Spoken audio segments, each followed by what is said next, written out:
People with a non-O blood group have a slightly increased risk of heart attack and stroke, research suggests. Scientists say it could be because higher levels of a blood clotting protein is present in people with A, B and AB blood. The findings could help doctors better understand who is at risk of developing heart disease, the researchers said. But a heart charity said people should focus on giving up smoking and eating healthily to reduce their risk. The research, presented at the European Society of Cardiology Congress, analyzed studies involving 1.3 million people. It found that 15 in 1,000 people with a non-O blood group suffered a heart attack, compared to 14 in 1,000 people with blood group O. Although the increase in risk was small, when applied to a whole population the numbers become more important.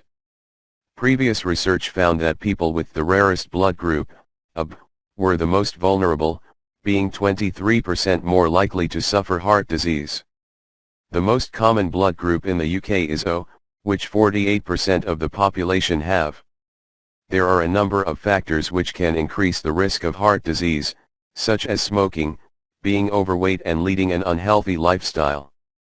These are all things we can do something about, unlike our blood group. Which group you belong to is determined by the genes inherited from both parents. Assessing the risk. Study author Tessa Cole, from the University Medical Center Groningen in the Netherlands, said more research was needed to work out the cause of the increased cardiovascular risk in people with a non-O blood group. And she said looking at the risk for each individual blood group would help. She said, in future, blood group should be considered in risk assessment for cardiovascular prevention, together with cholesterol, age, sex, and systolic blood pressure. People with blood group A, who are known to have higher cholesterol, may need a lower treatment threshold for high blood pressure, for example.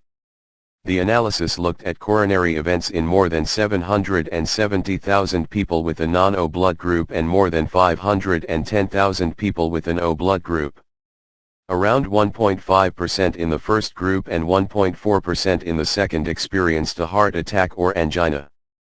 They also looked at cardiovascular events in 708,000 people with non-O blood and 476,000 with O blood, which affected 2.5% and 2.3% of each group respectively. When the researchers looked at fatal heart events, they found no major difference in risk between the O and non-O blood groups. Dr. Mike Napton, Associate Medical Director at the British Heart Foundation, said the findings would not have a large impact on the current guidelines used to assess someone's risk of a heart attack. Most of a person's risk estimation is determined by age, genetics, family history and ethnicity, and other modifiable risk factors including diet, weight, level of physical activity, smoking, blood pressure, cholesterol, and diabetes. People with a non-O blood group type, AO, BO, and AB, need to take the same steps as anyone wanting to reduce their CVD risk. That includes taking sensible steps to improve their diet, weight, level of physical activity and not smoking, and where needed, manage blood pressure, cholesterol, and diabetes.